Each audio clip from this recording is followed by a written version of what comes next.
Okay.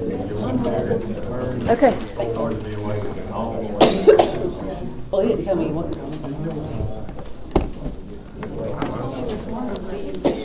I had to talk to him.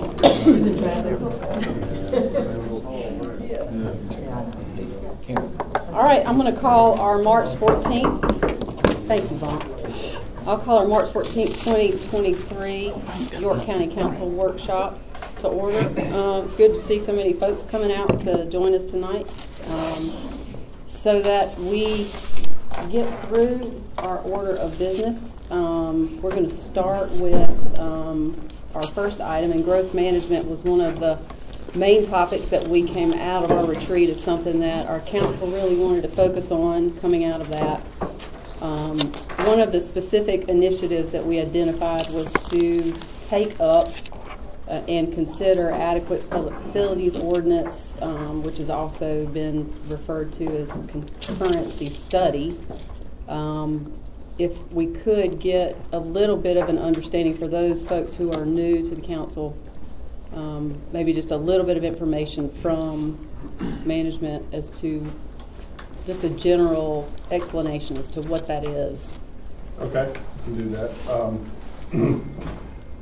Just a general background, we've gotten a proposal from White and Smith, who worked on our RECODE project, to flesh out in a little more detail the what concurrency or adequate public facilities, how it might be applied in York County. And our Michael Kendry has worked with them on a proposal. I think we have that now. And but I'm going to probably hand it off to Jonathan Buono and let him just talk about what it is in general, and then maybe Michael is going to talk more specifically about the contract.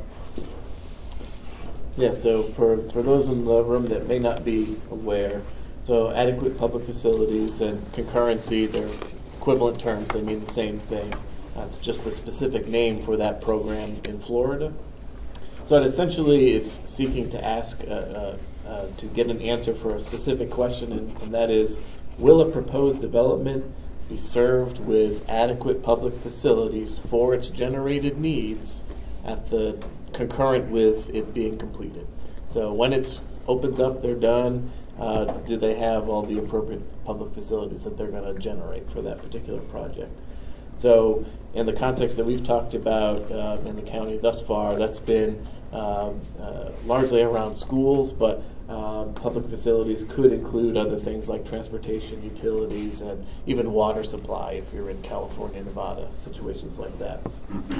And when we talk about adequate, it's not a judgment call. Those are defined metrics. So similar to the public school impact fees and our TIAs, there's a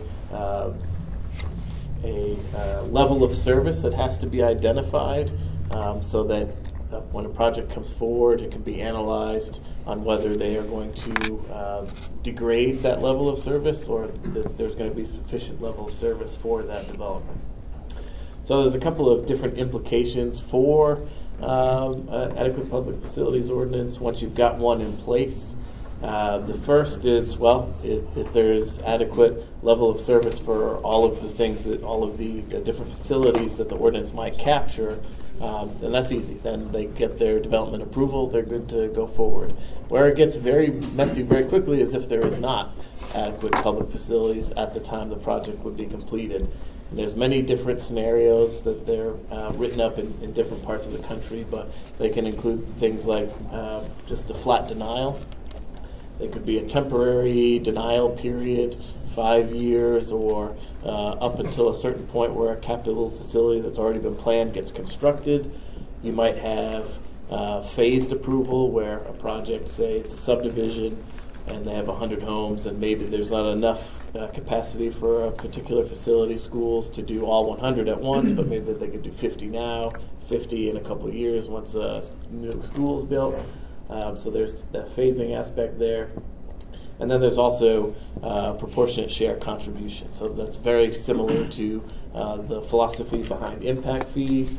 The key difference being timing for a public facilities ordinance. the developer would pay their proportionate share of a projected impact on the front end before they get their development approved, whether that's a subdivision plan or a special district rezoning, something like that, as opposed to the impact fees that we have now, which are assessed at the time of a building permit. So once they've got a building, once they pull the permit to actually build the building, that's when they pay that impact fee.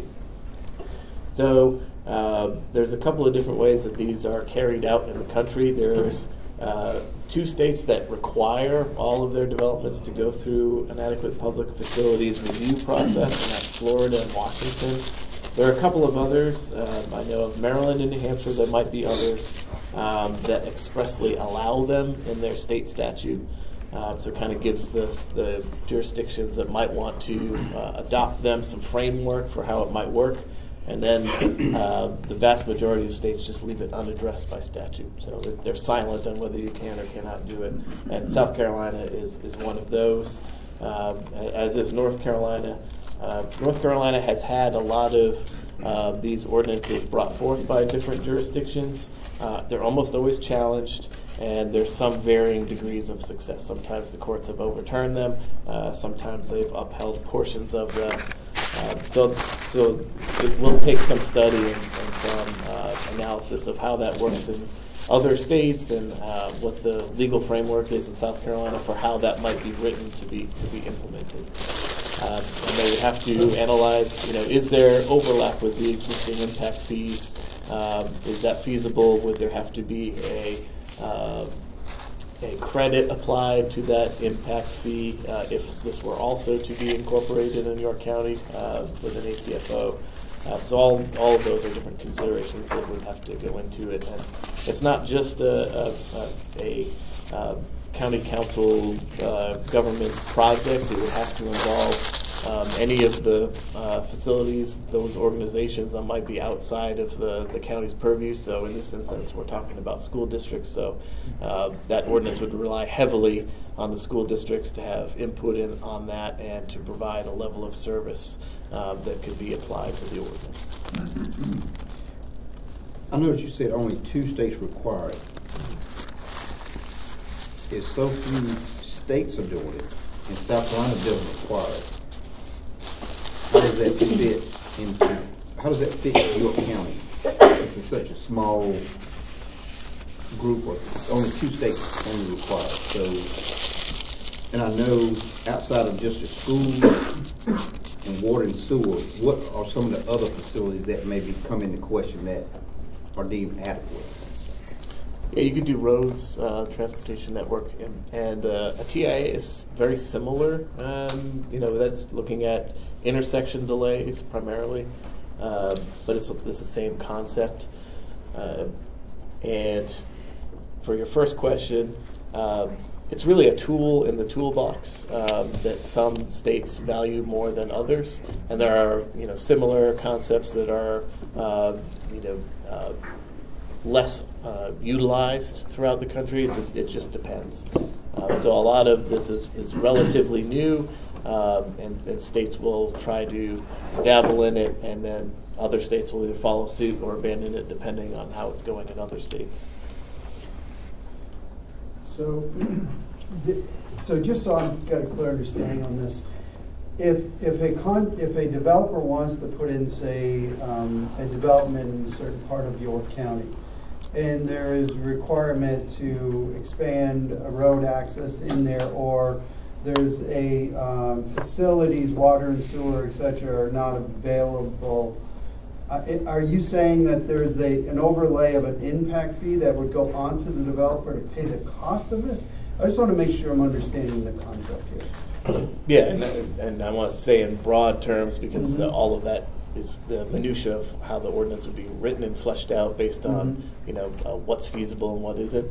But that's in general terms. That's one of the approaches that's taken, is that the developer would have an analysis done by staff that says this is what the level of service is, this is what your development's impact is on the level of service. Here's the net impact that you've caused, that there's a gap. that is not going to meet the needs of your development, and at that point they can offer an upfront contribution to close that gap so that the development can move forward. Okay. The other question, if, say, in an existing areas, for example, Fort Mill already has an impact fee on homes, whereas opposed to York doesn't have that. How does this law look at areas that currently have an impact fee as opposed to other parts of the county that don't?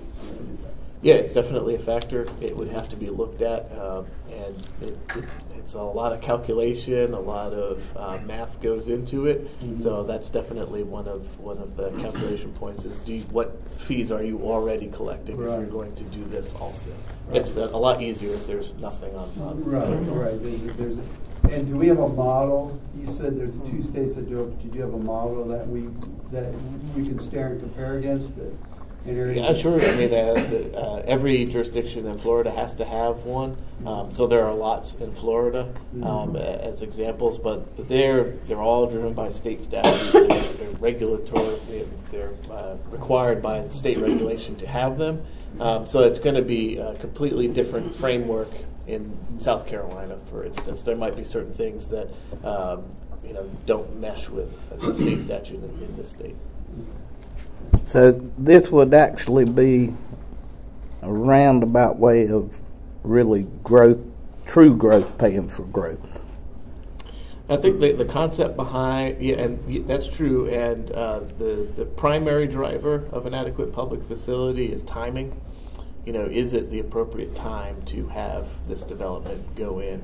And if it's not, that's when you run through those scenarios of, well, should growth pay for growth, or should just growth wait for already planned facilities to come into place? So that's the conversation that you get to when there isn't sufficient facilities in place.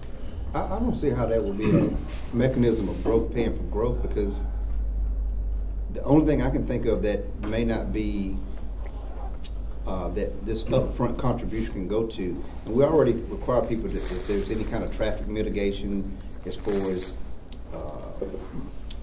8-sail lane or D-sail lane, what other things that you could think of that we would be collecting some money up front to help mitigate some things that's not adequate? Fire service. That could potentially be one of them, yeah.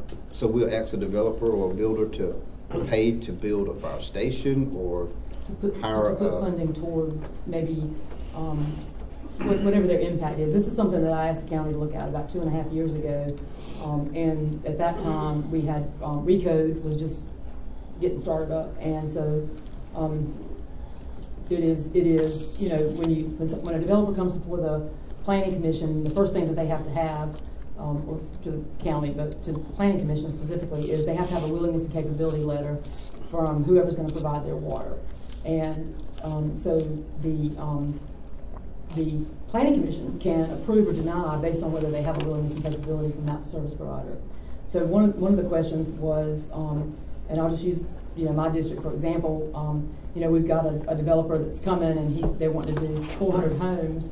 But and they're in the Oak Ridge Middle School area, but Oak Ridge Middle School is full. So where the school they may have a 10-year plan, and the growth that's been allowed has reduced their plan down to 4 years or 5 years. Mm-hmm. So at that point, and I'm going to use Clover School as an example again. The letters that we could trace back all the way back to 2008, when the schools were asked when a development was coming, how does this impact you? And they did weigh in. They don't always, but they did weigh in for many years. But there was nothing about the letters that they wrote that allowed the planning commission to change anything. They still had to approve whatever that development was, because there was nothing that said, hey, Mr. Developer, we our schools are filling up faster than we expected, and we're going to need you to put some money into maybe this turn lane, or maybe to the schools themselves, or to our fire service. Maybe you're building apartments, and we don't have a truck with a ladder that tall. So it is definitely a way to offset the ongoing impact. And what I said the day that we held our meeting, our strategic planning meeting, is that our infrastructure is here and our growth is here. So the only way for us to bring those two, infrastructure is never gonna catch up. But the only way that we're gonna, lessen Keep it that from gap. widening, keep it from widening. Yes, to keep from widening that is to say, hey, developer, you got to do these things. It's the only way we're going to ever raise this up to this. Or it gives the planning commission the opportunity to lower this down. So we're going to meet in the middle with infrastructure and growth.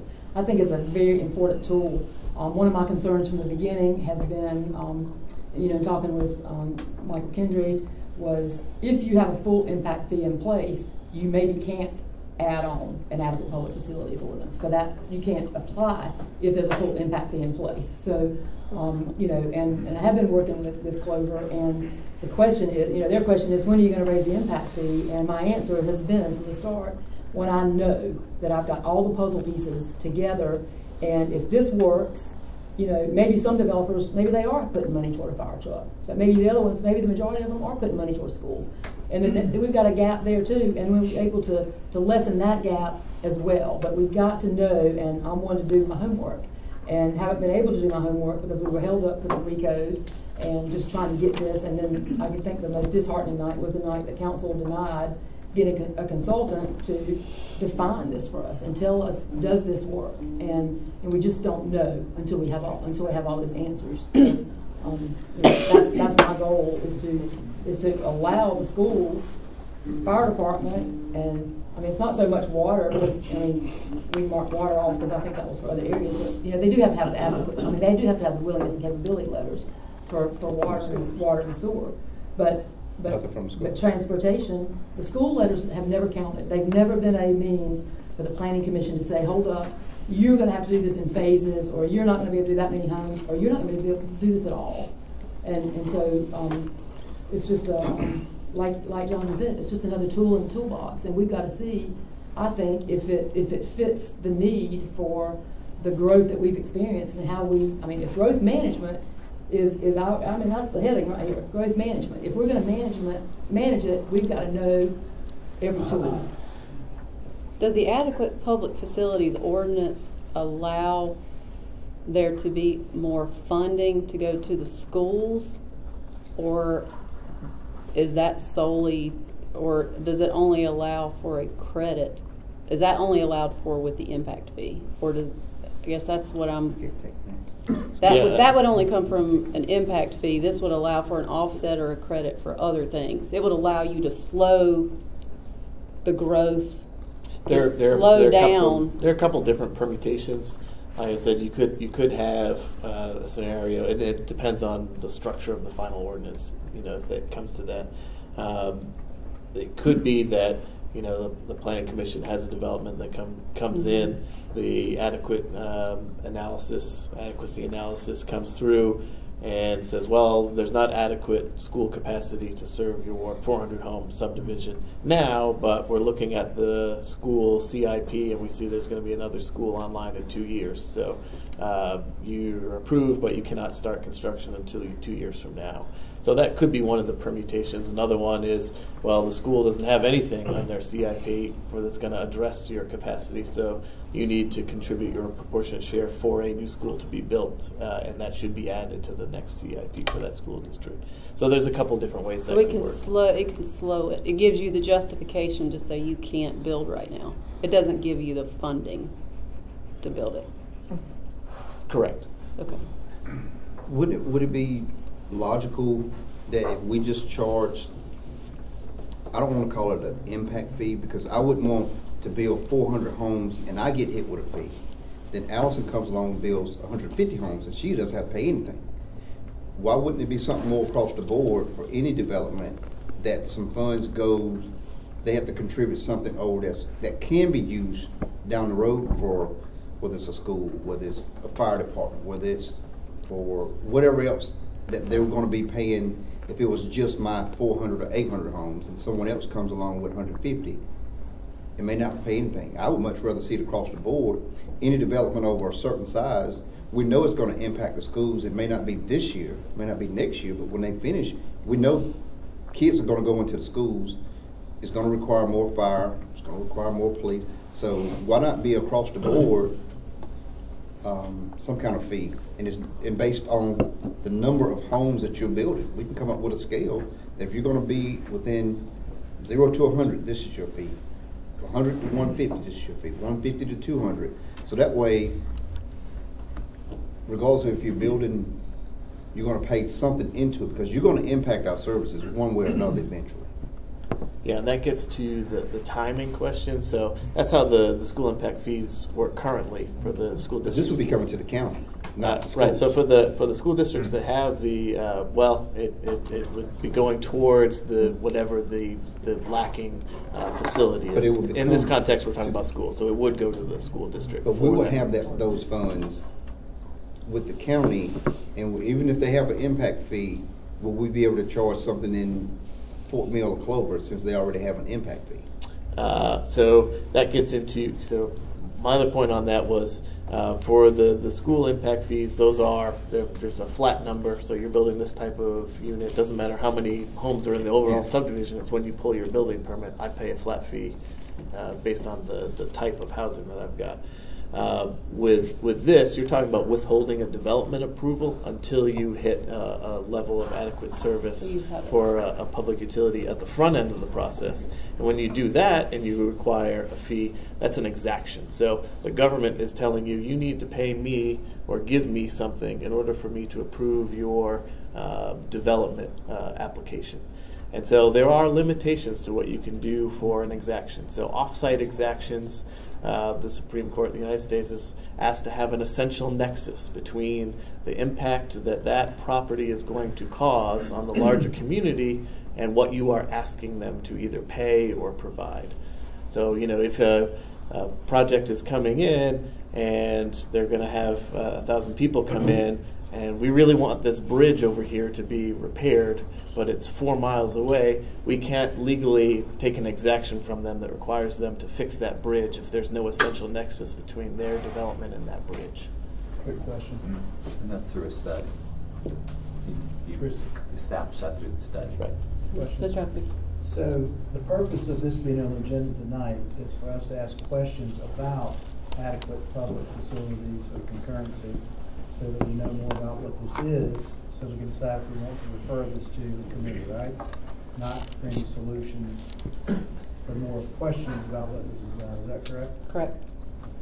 I thought we were looking at this because we had, the next step is to determine if this is something that we're interested in knowing about, and we would be giving county management the approval to, not in a vote tonight, but we would be giving them the approval to do the study, because we really can't answer all. That's the problem, is that we can't answer all the Tonight's not questions. tonight for answers.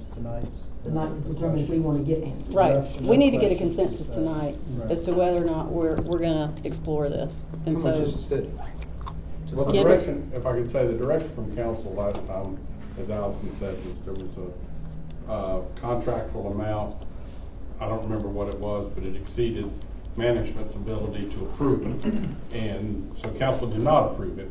But now we have revised the scope, and if Mr. Kendry wants to talk about that, it is something that will not require council approval, but we'd like to have consensus from council that you would like to pursue it. So, Michael, you want to talk about the contract? The contract's just under $30,000. It can be approved under our procurement ordinance through the manager's office, approval of the manager. We have the proposal on hand. I believe our recommendation would be to move forward with that, to have the analysis and the dialogue with the schools and county staff, with the consultant, to establish feasibility in York County. The districts will be integral, the school districts will be integral in the analysis, because their data that they have for the impact fees and their future capital improvements are going to be very similar to what this, the analysis for an adequate public facilities ordinance will be. The fees generated through the adequate public facilities ordinance could be used as an offset or credit against an impact fee. It adds the additional power to the county and the school districts to, as was alluded in earlier conversation, when that willingness and capability letter or capacity letter for the schools comes out and it says they don't have sufficient capacity in their school system yet, allows the ordinance, depending on how structured, could allow phasing of a development, could slow the implementation date for a development so that the facilities can catch up to the future demand that's in these developments that are going forward.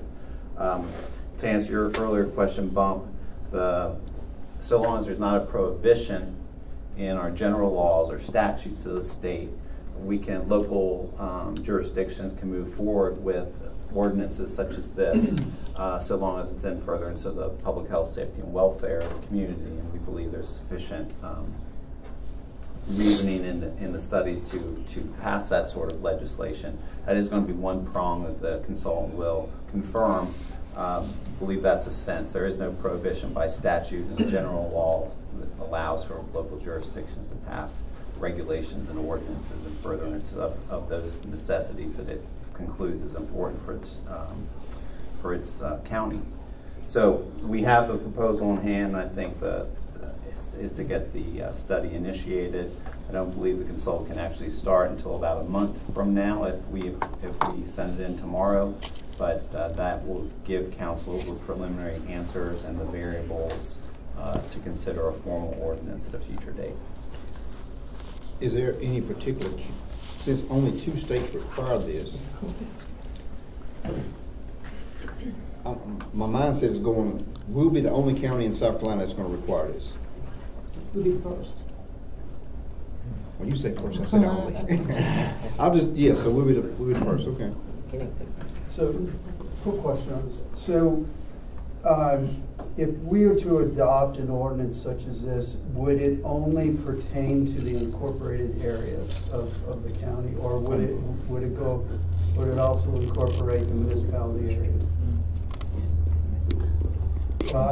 Well, I want to be clear tonight. We're not passing on whether or not we're going to approve an ordinance or anything like this. This is purely to get a consultant. I mean, are we comfortable with management hiring a consultant that would bring along the school districts? The school districts would have to be involved in this. They would have to be brought along to see, is this even something that makes sense to bring forward? And it would have to go through, I do think it would eventually have to go through a committee to promulgate an ordinance later on. This is going to be a long process. No, I get it. But you've got to start somewhere. No, I get it, but I understood. But the question is on these, in other states, when this was decided upon, would it then, would the vision of it just be on the unincorporated areas of your county, or in other states were they also incorporating that? So if somebody built something in the municipality areas, was it also an overlay law that would impact them? I get what you're asking. Yeah. It's a good question. Unfortunately, I don't know the answer, but Okay. I think is the last deliverable that the consultants would have under this agreement is they would have to come and present their findings to you all, so you could ask them direct questions. Okay, that's fair. And most likely an intergovernmental agreement, much like the impact fee, to allow the collection within the municipal boundaries. Otherwise, we only have authority without in the unincorporated area. The other question I have too, in the structure of the conversations you've had with them, has there been, I know that they list this out as public facilities, but have you seen in other states, and I don't know how much research you've done on this, but where they've applied this to such things as local parks or land trust? So, for example, places like out in Western New York, they could use the land trust to help preserve their land as you know, I mean, just being creative. Yeah, I mean, I can see a world in which it's been done that way. I'll say the vast majority of the APFOs are school related, because that's a big need and it's kind of universal. Yeah. And there's big capital improvement costs associated with those. I will say, coming from Virginia, it's a different system there. They have the proffer system, and they are a unique animal in that.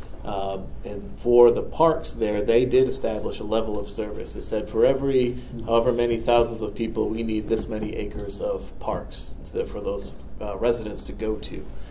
So when a developer came forward with a big project adding so many residential units, they were required as part of their proffers, which they are of their free will, giving to the jurisdiction that met that level of service. So we're going to produce this. This is what this many residents. This is what it costs to build a park. We're going to give you this much money or this much acreage for new parks for those folks that you don't have currently. It seems to me that transparency is going to be extremely key in this. I mean, have the school districts at all been clued in to the possibility of exploring this, and are they? I mean, I know that would be part of the C1 consultant's role to reach out to the staff of the school districts and get their degree of interest and willingness to participate. Are they gonna help cover the cost of the study? That has not been broached. I mean, because if they're gonna be a benefactor of this, I think they should be chipping in on it also. In the states where this has been implemented, are we aware of any unintentional consequences of implementing concurrency? I'm sure there are many. I do not know offhand. I know it. One of the big immediate consequences is developers are going to sue. They're going to challenge. That's what they do. I mean, it is something that impacts their line of business, whether it's the total number of units that they can have in a project or the timing. Both of those equal money for them, so that they are likely to make challenges on any new legislation that might harm their line of business. Okay, thank you. So I guess where we are right now is we're looking for a motion to hire a consultant for $30,000. We'll just have consensus. Oh, we can just give Positive. direction. Yeah, We can positive direct staff. direction. We want consensus. we can make motions in workshops. Or we can just direct staff to move forward with it, or not. I think we can, but I think I we guess the should. question is how do you Well, want and to again, proceed? I would say that we kind of had been directed to do this at the level that would not require council approval. So I guess if there's objection to that, that's what we. I think we need to reach out to the schools and invite them. Tell them that the council is interested in making sure that we include them at the outset on this, and that they be included on them. That's my belief on this. Did you talk to the superintendents? Nothing more than their general interest in finding out what's going on with this. And that was months ago. I mean, it seems to me the intent of council is to make sure that we have tools available that make sure that obviously you want infrastructure to be in place, and that folks aren't having to be taught in the trailers outside. And this is another way to do that, is to require that you have the infrastructure there and the schools, buildings in place before the development is allowed to move forward. And if this is an option that allows that to happen, then maybe we ought to explore it. But I do think that's important to me, is that it be transparent. Well, I would suggest maybe, Michael said they're probably a month away from starting it. It doesn't really require council approval. That gives us a period of time to meet with the school districts, either individually or as a group, to discuss this, see if they have any significant objection to it. Then we can I'd like kind of to know that. regroup on that. If not, we just pursue it. I think that'd be good. Well, look at it, you don't need our approval to do it anyway. That's right. I was kind of scratching my head as to why you hadn't already stroked the check or made the move. Well, it's one of the things, it came up in the strategic workshop as, because when we talk about growth management, that's very generic. And we've been talking about growth management for a lot of years, and we really haven't ever accomplished much there overall. And so that's why I felt like this is something that everybody on council needs to be aware of. There's a lot of talk in the community. People are unsure, and the one thing that people don't like is not knowing, fear of the unknown. So I think I don't think we say that we want to be transparent in this. I think we want to be transparent in everything that we do. So I just think that the schools obviously need to be a part of it. But I just think it's a great probably tool if it helps us. It helps me accomplish my mission in District 2, and I've tried to come up with every possible way to go back and try and fix where we went wrong over the years. I think this is a tool that is, we would be remiss not to look at it. Sounds good. All right, next item, consider acre lot density flexible zoning classifications. I'll start off on that one. There was some discussion at our retreat about both of these items, and they're really separate things. I think the lot density was expressed by Councilwoman Love, and I think some other people had it, some of the council members had it, interest in this, as that the overall density of development that occurs within the county should be one lot per acre. Many of our zoning districts allow far greater density than that. So I think that is something we need to hear from council as to exactly what you'd like to accomplish there, how you would like to accomplish it, because it would have the effect of allowing less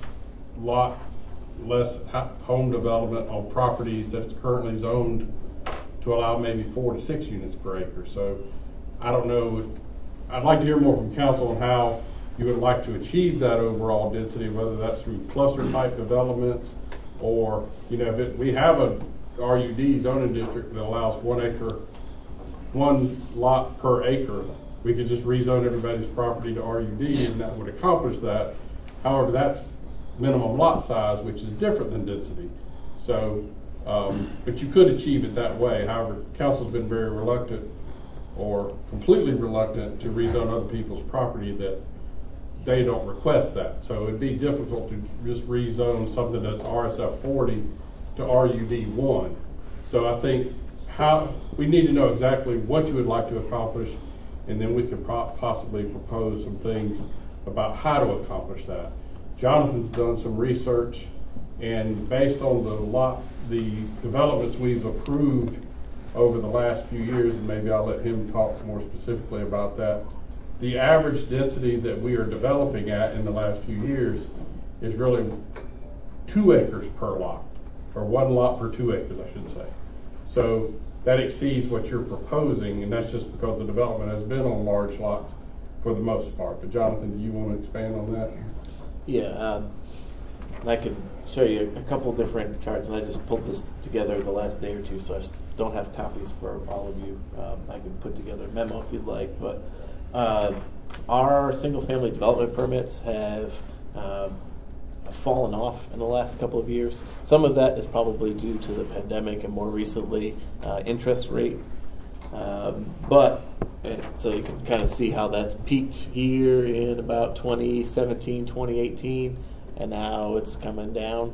So at the peak, we were looking at close to 1,100 single-family homes in a given year. And now, last year, we had just over 600. So we're getting close to half of what our peak was. Mobile homes they're kind of steady. Every year we get about 80 new mobile homes in the county. Other than that, it's hard to track where they're moving to because they go from one lot to another. But for lots that previously did not have a mobile home on them, we get about roughly 80 a year. So that's been relatively consistent. Now, when we're talking about what can we expect in the future, going forward a couple of years, I look at the last 4 years worth of preliminary plats in the county. So that's stuff that hasn't been built yet. They haven't pulled their building permits yet, but the Planning Commission has approved. And just for a frame of reference, we had a preliminary plat approved last night at Planning Commission. That was the first one that's been approved since June of last year. So we're not really getting new preliminary plats coming to the county for new residential communities. So in blue here, you've got the number of permits that have been pulled. And in orange here, we've got platted lots that were approved by the Planning Commission. So you can see in 2020, they're about even. And now, 2021, look how much fewer plat lots we have versus building permits. So you can kind of project this chart here is going to move over here. It's going to be blue. So we're going to have fewer and fewer lots built each successive year. The fewer lots are approved by Planning Commission as platted lots. And over those 4 years, as David mentioned, the average density, it peaked in 2020 to 0.87, so that's just a little bit below the 1 acre, one dwelling unit per acre measure that we're talking about. It's even a little bit below that, and that was a peak year because of Paddler's Cove had a big phase come in, so that was a big peak there. But other than that peak, everything else has been about half a dwelling unit per acre. So as David mentioned, that would be about an average of 2 acres per lot that's coming in over a developed area. And last year, so it was 0.57 in 2019, 0.87 in 2020, 0.56 in 2021, and 0.47 in 2022. So that density is already relatively low compared to having a county-wide one dwelling unit per acre density maximum. And that's including with townhome. We don't get a lot of townhome projects, but we have had some come in. So those numbers even include the townhomes, which are much higher density than the single-family units are. I'm glad you showed that chart, because I think that was part of the conversation me, you, and David had the other week about homes coming into the area. So when people say control the growth, it looks like it's already being controlled by some things going on economically. Because we're seeing a lot less new platted subdivisions. So is that a fair statement that things are, what you just showed, they're coming down without us even doing or changing? Well, I think part of it is the initiatives that council has taken over the last several years. I mean, the code has changed. Minimum lot sizes were increased just prior to RECODE. And RECODE itself, the 20-acre disturbance maximum per phase. I need something in between. So the question is that the three of us on this corner of Heckle and Five is having right now, have we made it too hard? Some of the things that we've done. That's going to depend on who you're asking. Right. You know, if you're a national developer and you're coming in, it is harder than it was in the past. That is indebatable. Is it too hard? That's a hard question. What has it done to the small builders? Because you just basically say, like the national builders, they've never had a problem with meeting our ordinances. But some of the smaller guys, and I think we're making it tough on them. I think I've heard from some of them. Because the big guys, they can come in, they got the deep pockets, they can afford to do every single thing to the letter. And we hear from our more local, smaller guys, you know, that we're driving the cost of doing business up on them who don't have the deep pockets. And I'll say while plats are down across the board, we don't really see the national builders very much. They are really, and that's for new developments. Now they're going to go for the stuff that's already vested. So they're all over those because those are the big projects with the high number of units that, frankly, the local guys don't have the capacity to build out. Right. But those are the ones that they're after. We haven't seen a new one come in from a national builder in quite a while. So I think we have to be very careful in talking about averages, because when you average York County, you've got property like Tommy's got, and then you've got property like Tom Audette and I've got. So when you talk about a York County average, that number is very skewed positively for that area and negatively for our areas. And so again, I'm the one that proposed this because I'm trying to look at everything that we can possibly do and try to blaze a trail and save some of the area that you've got, and be sure that you understand what it's like to represent an area like Fort Mill or the Lake Wylie side of my district. So what I basically was saying, that if we raise the average minimum lot size, we're going to reduce density overall, but it also levels the playing field for the smaller developers who are on an everyday basis competing. They're competing with these big tract builders. And when you look at across the board in the county, and you want to talk about averages, there's a lot more of that being built, even if it's in a pipeline that goes back a ways, there's a lot more of that being built than there are, you know, these smaller developers that are building on larger lots. So if you look at them, they're actually already building a larger lot size. So what this does is it levels that playing field, makes it easier for them. And you know, when you want to talk about an average, I think it's kind of scary in a way, because the dense areas are going to continue, they're a magnet for density.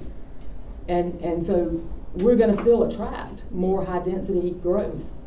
So, you know, one of the points that Tom Audette made in the last meeting was it's the average lot size. So if somebody buys 100 acres, they can put 100 homes there. They can put 100 of them on half of that property. And now, when they do that, they cluster it, because people do want smaller lots. They cluster those homes on half of the property. We've actually saved more land, and that's the next thing we're going to be talking about here. So why would we not do something strategically to help us make that happen? I think that you know, what we've experienced. You know, here we are in 2008. Right now, just imagine this is 2008, and here we are saying, oh my gosh, we need 3,700 homes on this Daimler property. We're scared people aren't going to build anymore. Let's secure 3,700 homes on this property right here, because we're scared.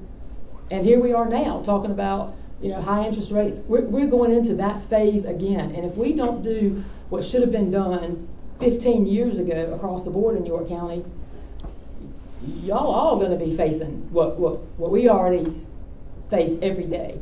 So I think this is very strategic. I think it is. I think it requires county government to think outside the box a little bit. But if we could go back 10 years and talk about what we're talking about right now, we would have a lot less infrastructure issues in districts 2 and 1 and 7. I mean, it's just I don't know why we delay the inevitable here, because it's not going to stop. It's just, well, I guess what we would ask is, yeah, countywide, you're right. I mean, it figures in 5-acre lots, because that's some of what we develop.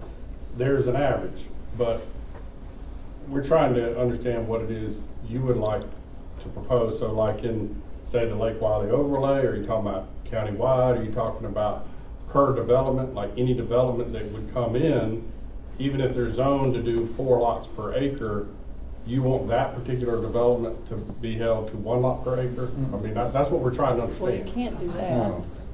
Because at that point, Is the acre lot density, are you getting it, is that the key number that kind of scares off the tract developers? Is that what is that? What's that? Here's what I'm saying, because that one size doesn't necessarily fit all, but I'm trying to understand where you're getting at, because we can't be too hard, because the trouble that I face is that if we're too hard, then the city comes and gobbles up what I got. I can't. I want to be easy enough that we attract them and keep them in the county and allow the small builder to be able to do it there. But I want to be quality enough that we don't let it be junk, and that people, you know, it's got to be quality enough homes that we allow our small builders to take advantage of what the county so those has to builders offer. They're building on 1-acre lots. So what do you say when D.R. Horton and True Homes and Mattamy Homes knocks on the door down in your District I think 5? I think the problem is, and this is why I didn't get to come to the planning committee meeting. I think one of our problems is that, number one, we have to find a way to help deal with the infrastructure. It's frustrating to know that, especially with these larger lots, there's nothing in between 1 acre and 5 acre. We offer nothing like that. And when you do, you've lowered the so when you go, and we don't offer anything. But we require them to put in infrastructure that we can't even maintain once we take it in. Yeah, but you're raising the density in your area right now. When you go to something that allows a 3.5-acre lot instead of a 5-acre lot, you're raising the density in your district. No, we don't have anything between 1 and 2, even if it's RUD, and we don't give them an incentive to say, okay, we'll allow you to do you said something that's between between 2 and 5. Between 1 and 5. Between 1 and 5. So even if it's RUD, 3.5. we don't incentivize anything We're not going to do gravel roads, even though we can't maintain them. But you're saying two different things. You're saying two different No, things. actually, I'm not, because if it's RUD, it allows 1-to-1. You get one anyway. Right. But what is so if you can build on a 3.5 acre lot instead of 5, now if you've got, oh my gosh, here we go with the math, but if you've got 100 acres and they can put 20 homes on that. Most of them are not. Most of them are AGC. They just don't have the road. They don't have the road access. But that's 5 acres. The minimum is 5 acres on But that. most of them don't have the road access. The road access is the problem. We're not talking about the road. Let me correct something I said. Currently, the maximum you can do is 2.5 lots per acre. You can do a 10,000 square foot lot, and that's why I was getting 4 lots per acre. But the maximum density that's allowed to be achieved in that subdivision, and correct me if I'm wrong, is 2.5. One more thing to add to that one. Actually, RMX 6, which we don't have any of that right now zoned that except for one property, is 5 units per acre. But that's typically, if someone's going to come in for RMX 6, they're going to look for multifamily. They're not going to come in single family. RMX 6 was new with Was new. recode, and that is for the high dense areas to support things like light rail, things like that. We don't have any RMX 6 except for one that was recently approved. So the max density you can do now is 2.5 lots per acre. So again, you're suggesting it be 1 lot per acre, and we're just trying to figure out, would that be per development that comes in, per preliminary plat, regardless of their zoning district, or is that in, say, a certain area that we would need to achieve that as an average for that area? Well, I mean, if it has to be by area because everybody doesn't support it, then that's fine. That's what it has to be. Now, if they have water and sewer, doesn't the density levels, aren't they able to do more? No longer. We changed that. That was taken away. Oh, wow. Yeah. Well, I don't want to do anything further to, and I wrote this down earlier, to devalue people's property, because once they start losing that capability, it's worth a lot less. And some people have property that they're going to pass on to their kids. That's part of their retirements and all that stuff. And then if we're doing things to devalue their property, we're devaluing an asset that they look to cash in on. Well, I think that's what you're going to hear. If you have a property that's on RMX 10, allows 10,000 square foot lots, 2.5 lots per acre. So again, with the 100 acres, they can do 250 homes. So if we're now telling them that they can only do 1, then they can do 100 Can't do homes. that. But how do we achieve that? Do we change the zoning for that district? Do we review it? Is it a plat by plat review that we do? I'm just trying to figure out, who are we holding to that standard? Everybody that does a development? Or are we looking to say, at the end of the year, like properties developed within, say your overlay would be 1 acre average? And I don't know how we achieve that, but I'm just trying to understand what restrictions do we put in place to achieve that? Are we changing the zoning district text to say you can only? How did we do the moratorium for 1.5 years?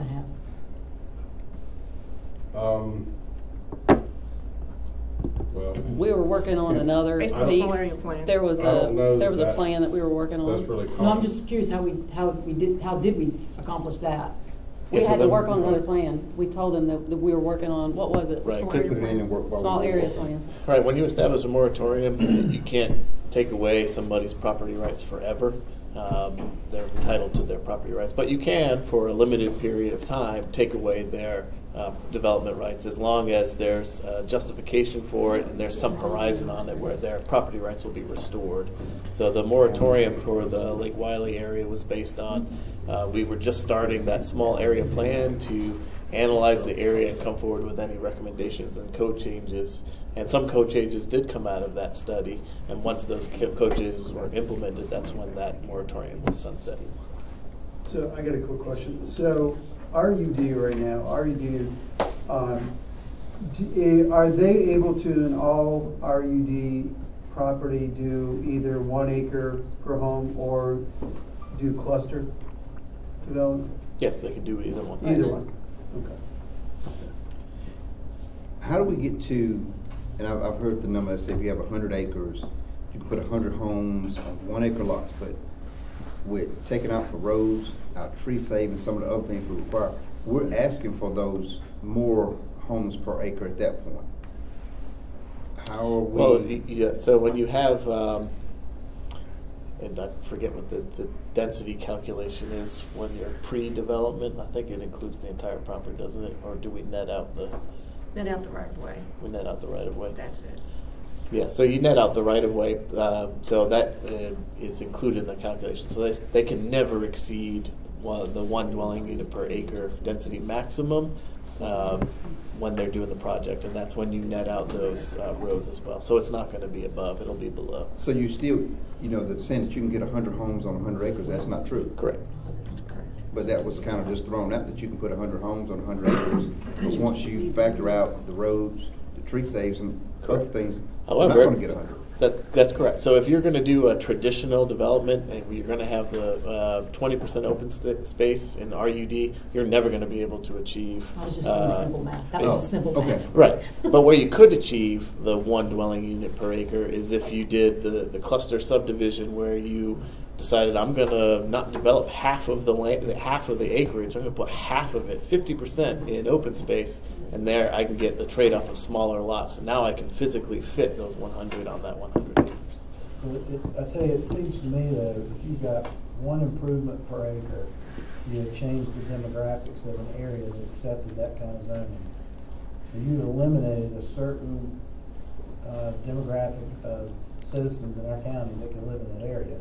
Because to purchase an acre of land is going to be pretty expensive, and you're not going to build a 1,000 square foot house on a $300,000 or $400,000 tract of land. So there are definitely unintentional consequences to this conversation. That price jumps up significantly. Yeah. That price So point. if that's what you're looking to accomplish in the area where you live, then I guess that's something to consider. What about the demographics that you have when somebody thought they were going to move to the country and they were going to be a little more rural, and the next thing you know, they got 400 houses going inside them? What That's about a different conversation we're going to have in a minute, but your conversation is about limiting the 1 acre lot. And I'm simply saying that anybody buying a lot, it's not going to be a school teacher buying. These aren't individual. These are just subdivisions. These aren't individual. These don't. It doesn't. It's not on an individual who goes and buys a lot. It's on subdivisions. There's probably more for us to learn on this, but my point is, if you're having to buy a 1 acre lot, that eliminates a lot of people from buying a 1 acre lot and building what they have to build on that 1 acre lot. And even if it's a developer building on a 1 acre, he's going to recoup that. He's going to have to charge more now because he's going to only be able to do a limited number of homes on 1 acre lots versus 2.5. The developers that you want to incentivize are already doing that. That's the key. And I'm not making my statement to say that I'm opposed to it. I'm just realities. sharing reality. Yeah, that's reality.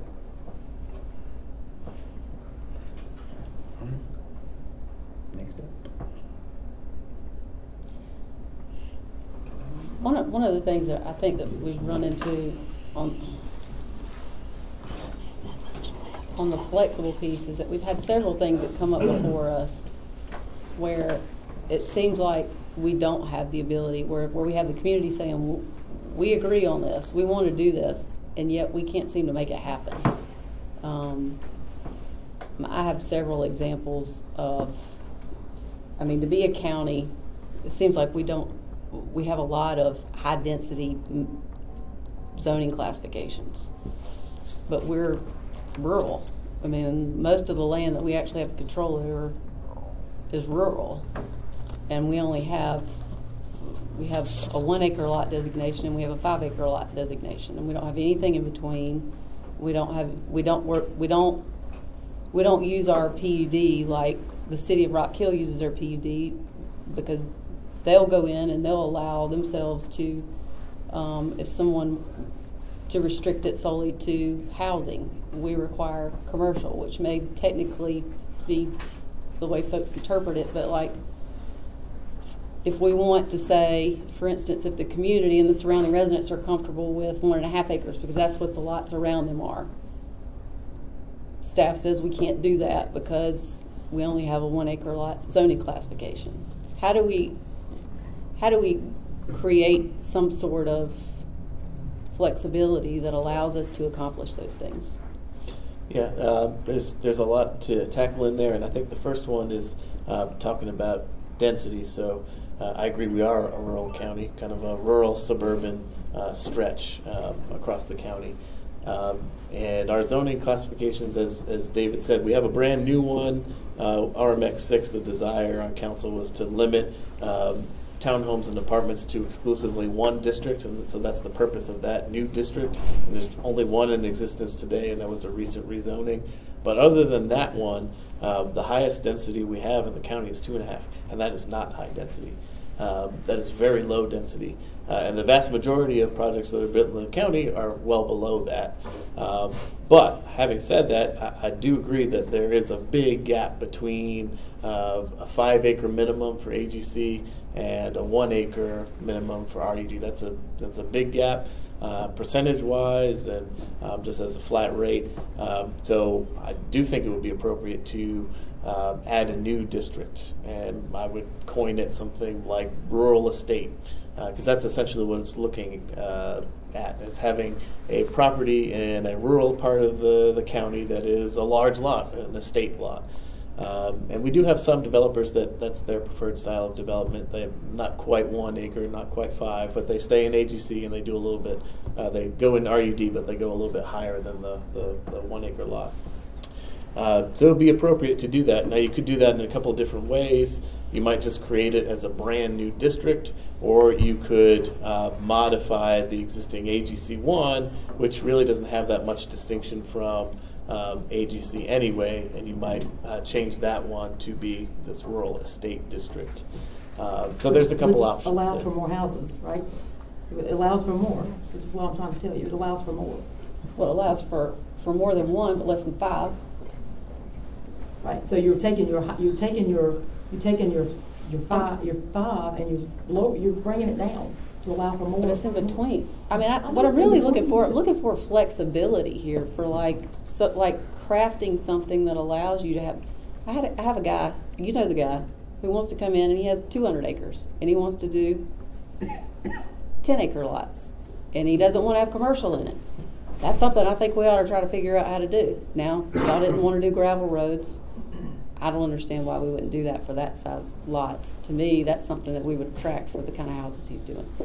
To me, it's more of a, and Mr. Kendry, I'm looking to you here to see, there's a PUD. How do we craft it to where there's a flexible thing, where it fits the kind of development that we want to attract, where it's nicer homes, but it doesn't quite fit these things, where you can fix it and say, look, we oftentimes get somebody who comes in here and says, hey, I want to do, for instance, even when it was the mobile home folks, they come in and they say, we only want to do 200, but they ask you for a zoning classification that allows them to do 700.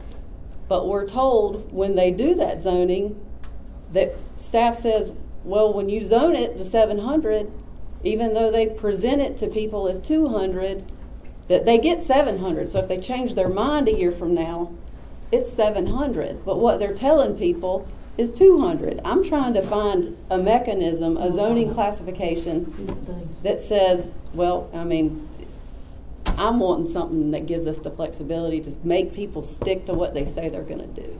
Yeah, and you're describing exactly the PD, or the PUD as it used to be called. And by statute, they have to provide 2 things. They have to provide at least 2 different types of housing. So they can't just do single-family homes. They got to do either townhomes, duplexes, apartments, whatever the other type is. And they also have to have a commercial component. It has to be a mixed-use district. Are we seeing these coming to the county areas? City doesn't Is that do for that. our statute or state? That's state statute. The city does it, and they just let them do houses. Okay, I wouldn't recommend that. I mean, there have been. I'm listening. Michael, is there anything like a small limited plan that we could, like a limited development plan, a small development plan? I think we could look at a couple of options. You could look at, so long as you meet the parameters of the development agreement acreage requirement, you could approach it that way. You could perhaps have some standard covenants and restrictions that we could impose and have the owner consent to filing those. that would limit the property and be held by those with an interest in the property. So it would require some supermajority to rescind the restriction by the vote of the beneficiaries or court action. But I think those are two potential tools we could utilize. I mean, some areas I think, in terms of thinking outside the box, small development plans, something like that, or an in-between, closing the gap. Those are areas that I think are important for areas in Tommy and my district where we can meet a need for small developers, because topography plays an issue when you're dealing with areas in our district, especially where there's blackjack issues to negotiate and navigate around. That gives some flexibility to the small builders. Those are some areas where I think we need to be a little creative. I want to go back to what Jonathan was describing, because I want y'all to understand that property that is zoned agricultural right now, the new terminology that they are somewhat using in some instances is that working farm. And I don't know that you want to change the intent of ag to whether or not it's, to define that whether or not it's a working farm. So I think you've got a lot of people that have agricultural property that are not farming. Right. And so what my point I'm trying to make is, when you take ag at a minimum of 5 acres and you put in an estate type zoning at 3.5 acres, you have raised the density in what can be built in your neck of the woods. And a lot of the properties are UD. A lot of the properties are UD. It's not we're talking about necessarily the ones that AGC. aren't. We're talking about all of your ag. And when you look at his map is all green. It's green. It's ag. But I'm wanting to start a zoning that's called gardening. Just put everything in gardens. I'm sick of the growth. Got that. But I'm trying not to water that down right now. That's what I'm talking about. I'm trying to not water down your green. Don't put that on Orange Hill. You don't want to garden? We get our vegetables and fruit But there. You ain't for very much longer. The county is not one size fits all. And It's not. This is why we put together small area plans about 4 years ago. And I mean, those small area plans, if they're legal and they work for different areas, and you've got to tailor that to. Well, that's why I think the high density ought to be in the city. But how you going to stop the city from taking more of the county? Oh, they're going to take, because they run out of room. Well, I think that's why around the edges, if you give some flexibility to what I'm talking about, because I've dealt with this, I'm dealing with this. If you give some flexibility to the owners of the properties around the edges especially, and don't make it so easy. If you're too rigid, you see the cities gobble it up. Yeah. And you make it easier for them to do that. And then you do the things that Allison, that you're talking about with preservation, which is the next topic that we'll take up. But if we can be a little bit more flexible, especially with the edge management, and take some of these tools to make it less easy for the cities to just gobble up those areas. I think you're talking specifically about Rock Hill. On his map, we took the town of Sharon and watered down. We made a ring around the town of Sharon that said, hey, if you're here, it's not going to be ag anymore. It's going to be whatever. What's the next thing down, Jonathan? Rural residential. We changed the donut around Sharon to rural residential. Why? We changed it. But it doesn't change their existing zoning. It doesn't matter. It means that when they come for a rezoning, Jonathan's going to stand up and say, we recommend this. I want him to stand up and say, we don't recommend this. If that's not what we want, I want him to be on the same page when he stands up at that podium. This is critical. We're not talking about the next year. We're talking about the next several years until that comp plan comes up again. I mean, we tried to go back to as dark a green as we could, because I mean, when he stands up, he's got to say, we don't support this. That's what gives us the basis to deny a rezoning for higher density. So we got development issues over in the western part of York? No, we don't, and that's the point. There was no reason to raise the density around Sharon. Only what the city has done. Say it again. Only what the city has allowed to happen. But there's water and sewer opportunities that are going to be coming. I mean, he needs to be mindful of what's potential. I know, we done talked about how I feel about that. Do you start putting water and sewer, you just You open can't. up You got to the- have your eyes wide open. Well, let's just build a wall around everybody who don't want any development to come to their community, and I think we can. Well, my question let it is up at this, 9, Bump. let it- When it's all full, then what? I mean, we, as a nation, we're lacking. Sharon and York, Western York will never be full. Not in this lifetime. Not the way that I see things happening. You don't have any water and sewer over there, so it's going to be hard to fill it up without water and sewer. That's why I say I don't want that over there. So do If we I- have? Do we have any? I was gonna say, just to kind of get some direction. Allison, I think maybe you and I can talk more about the 1 acre requirement, just so I could understand it, and then maybe work with John and Jonathan to see if there's, how we might get there. But I need to understand that better.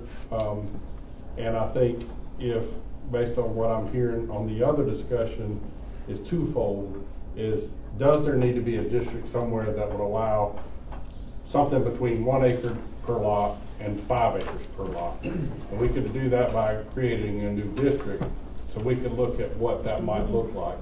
And then finally, to Christie's point about being flexible, is that Already there. Sorry. Bump's got a great idea, but I won't say it out loud. no, don't say it out loud. But Alright. And the last thing about, to Christie's point about being flexible, I'd like to get with Michael and explore if there's an opportunity to do a district that does not have to have a mixed housing component or a commercial component that would allow you to offer the developer flexibility like a PD where they commit to certain things and that's what you zone it to. That's I think that's even more important than the our other. understanding is that that's not allowed, but we'll fully vet that with Michael and see if there's an option. So that's really 3 things that I would take away from this discussion. If we could work on those 3, then I think that's enough for us to. That other one is more important to me than the other. Gotcha. All right. Is there anything else on? I think the next one we have is consider preservation, conservation, and agriculture. I think this is something that we had at our strategic plan that was brought up by many folks, and I think the comment really was for us to Watts, I know you were one of the big proponents of this, and Tommy. I'll be glad to share a little bit if you'd like. Sure. So back in January, some of us were invited, all of the council was invited to the Water and Conservation District Annual Awards Dinner. And at that event, the president of the Farm Bureau talked about preserving green space and farmland. And then he went on to share a little bit about what happened in Berkeley County, an initiative that they took in Berkeley County. So I left that meeting thinking, as a new council member, I'm thinking about what we're talking about tonight, about development of the county, about economic development of the counties. And I left there thinking about green space, and I left thinking about farmers. And so when we came to the retreat, I had brought this up that I thought it might make sense for us to send this conversation to committee, to look at green space, to look at farmland, to look at ag business. So not just turning a farm into green space, but looking at how we maintain a farm as a farm. Because when you think about it, when someone passes away, if they haven't made plans for exactly what they want for that property, and the children inherit it that didn't necessarily work on the land, they just want to sell it, develop it, which is fine, that's their prerogative.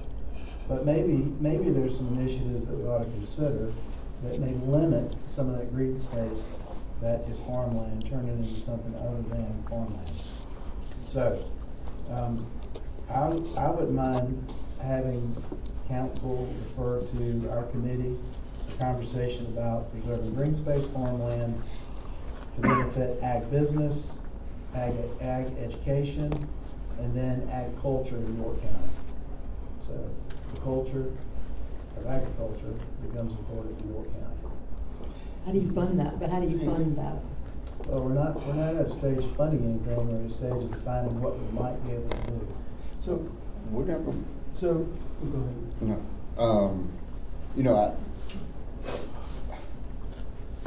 I don't know how we get, I don't even know how we begin to even shape this up to say that we're gonna preserve farmland and keep it farming. Because that's private, you know, that's gonna be determined as to who gets this property. The only way we can make a dent in keeping a farmland farming is we go out and buy it ourselves, and I definitely won't be supporting, you know, anything along that, because it's one, I don't know how we get there. It's an admirable thought, but it's a shot in the dark. And I don't know if that's worth us spending our wheels and time on it, because we have, I mean, if you want to send it to a committee, I hope I'm not on that committee. Well, the preservation would be left up to the land ones holding the land. So we already have a mechanism. We already have a mechanism for that. It's called York County Forever. And so what York County Forever does is when someone in the county is approached by Nation Board Land Trust or an individual, I mean, you can go knock on doors. I've done a lot of that.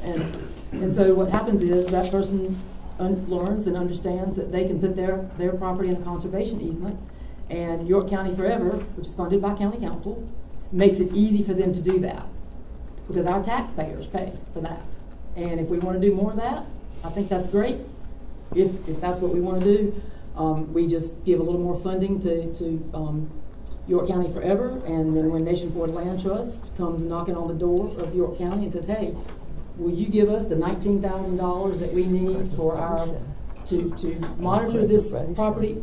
Y'all listen. This is important. You listen.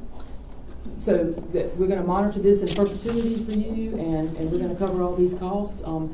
Generally, that's what York County Forever has been doing for these people, and it does make it easy for someone to put a farm. And when I say farm, I mean an agricultural property or a bigger property, but it can be 5 acres. It can be any amount in a conservation easement. And at that point, we have now we've preserved and conserved farmland. For little number. Yeah, right. Yeah, and piggybacking on the earlier conversation around adequate facilities, you know, the conversation around parks or land trust. You know, when we start looking at this, I think we need to be, you know, based on how we're perceiving the future of our community. I think, and what Watts is presenting, I think there's an opportunity here for adequate public facilities / land trust / parks, etc., or however we're going to define it. But that land trust then could be an opportunity for the farmers to, you know, again, continue to fund the land trust opportunity for them to preserve their property out there. But the other component, I think, is I think there's an economic development opportunity, again, with our farmers and what they bring to the table. I think that from an economic development perspective, there's an angle here that I don't want to miss on the economic development side. So I think we should probably, and Tommy, I know you can speak to it probably better than I can, but again, I think there's an economic development opportunity and a land trust opportunity. Yeah. Well, there's such a big problem now with us that are in farming here. Now, like me and Carolyn, our land's paid off. Mm-hmm. But we had a lot of rented land. And with the rise in cost of everything, and yes, people sold it, and we're actually running out of rented land to rent for hay fields and all. But at the same time, we can't afford now, since this uncalled of outrageous pricing, you can't pay that price for farmland. So it's a mess altogether. So one of the meetings we went to with the Farm Bureau was 2 years ago, and they talked about the different ways of farming on different sizes of property. Right. You know, and I think that we really need to look at what are the opportunities, because for example, you look at Nation Ford High School and the ag education that came out of there, and the opportunity that some people don't realize unless you actually dive into it. There are different opportunities in agriculture that are not exposed to people, that if we would expose it as part of economic development, they could look at it from that perspective, you know, whether it's a farm, a farms bureau, or excuse, I can't speak to it. I'm not. Well, see, but there's opportunity there. See, to me, in my mind, and I'm sure some other ones that are sitting in here, it's hard for us to understand how the most important thing there is has left the idea of economic development. Right. Because you can take all this other stuff when you ain't got nothing to eat, it's over. Exactly. And we in a decline, less than 1% total ag United States. And why people will not look back? Watch you double check me on this. The only time we had a viable economy, now people didn't make a lot of money, but it worked, was when we were ag and textile. Made more money. We're declining. We're not. Well, I'll tell you right now, and I got to go. We said 2 hours. No, no, we committed to no. 2 hours bump. Remember when we did this? We said 2 hours. We committed. The days of the average Joe making a living farming and textiling in York County, those days are over. And for us to be sitting here thinking that I'm not a child bump. You don't have to tell me I'm that. just saying, but we're I do more in a day's time than you ever dreamed of. I'm telling you, we're going to have to do something. I'm saying, sitting here at this meeting talking about this, it's kind of like, it's still. But we can sit here and talk about a man that ain't from here coming in here and buying 200 acres and filling it up with I'm not houses. going to give 2 hours of my time talking about preserving farmland in York County and incentivizing and do. That's just, it's really off the radar. It has no business with York County of us even going down this road unless we're planning on buying farmland. Y'all think it's off the radar? Hey, Y'all want it, don't you? Hold up. This is our Hold workshop. up, hold up. This is our workshop. You ain't got to tell me that. But we should be able to speak freely on what we think because we all represent you're it. And speaking. this is just what I feel. I don't want to go down this road because it's going to be one of those long, dark roads. It's not going to net anything if it comes to the point that we're left with buying farmland to preserve it in York County. We're not That's just how I going feel. to buy. That's just how I feel. Well, the way We're not going to buy. We're going to incentivize. That's the biggest thing. There's a lot of kids that like being agriculture. They can't afford it. But every time somebody says something, you can't take offense to it because we all here to do a job. We don't have to agree, but we got to be respectful of everybody's comment. Now, I've never lashed out at you on what you thought, but I can make my opinion just as well as you can make yours, and everybody can make their opinion because that's why we're here, to hash this thing out. You have lashed out at me before. The loudest voice in the room don't always get the go ahead. I'm just loud, General. Okay. So I was just going to make a comment. First of all, I appreciate everybody sharing what they shared. Everybody's got an opinion on something. Yeah. And I think the thing about serving on council is we don't resolve situations sitting in a room like this. It happens in committee. So when we went to the dinner, the Farm Bureau president said, we would like for the York County Council to explore the concept of preserving green spaces and farmland. So I heard that and it resonated with me. And we're talking about, Allison, you're spending a lot of time talking about conserving land. We're talking about conserving large chunks of land. And it's not about buying land, even though there are some federal and state programs to do that, but I don't know all the details on that. So as a citizen living in York County all my life, knowing that we're the fourth largest producer of cattle out of all 46 counties in South Carolina, fifth largest producer of poultry, we actually do have an impact on agriculture, which is the largest revenue generator in the state of South Carolina. Largest business in the state of South Carolina is agriculture. So we can avoid this conversation and we can watch agriculture continue to decline and fade away. Or if we want to explore, not making a decision, but explore what this looks like, then we do what was asked of county council. Take a look at this. Take a look at this issue and see if we can come up with some solutions that might make sense. I don't know what the solutions I want to ask are. a question. I just want to clarify what you're saying. Are you saying to preserve farming or to preserve the land? Because it's two different things. Yeah, it is, and I think that there are plenty of farms we'd like to preserve. When I talked to the Commissioner of Agriculture that I spent time with, I value his opinion, and his opinion is that yes, we should be preserving the farms and farming on that land. But that takes Ag Ed as a partner in this conversation too, because if we're not teaching and raising our children to learn about agriculture, you have nothing to feed into the system. So I agree 100% So with this that. conversation is very broad, and it's not going to be resolved in this room tonight. It's not going to be resolved in one committee meeting. It is a conversation that is going to require bringing strategic partners to the table to educate ourselves on this topic, so we can make an educated decision that's in the best interest of York County as a whole. Every district sitting in this room. And believe me, do I want one more thing to our committee to work on? No, but I think this is important.